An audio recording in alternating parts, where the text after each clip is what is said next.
ito linawin natin kaagad. Tiyakin natin na talagang sumasalungat ito sa salita ng Diyos. Kasi kung ito'y sumasalungat sa salita ng Diyos, sabi nga nila, I would rather obey God than men. Now, ang ganda ng halimbawa ni Daniel. Bakit? Kasi yung inutos sa kanila parang salungat sa pinag-uutos ng Diyos eh. Pero they were respectful. They tried to negotiate.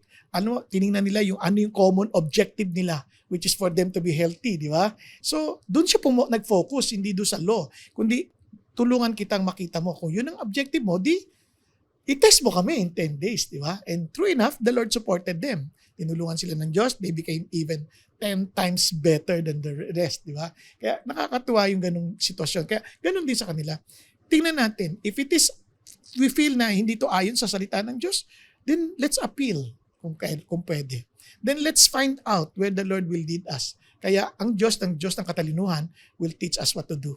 Kaya makinig tayo sa kanyang mabuti, huwag tayong magalit, huwag tayong maging palaaway, kundi lalo tayong maging magalang. Katulad sabi ng Diyos, honor all people. Kaya doon ang ating Panginoon Diyos.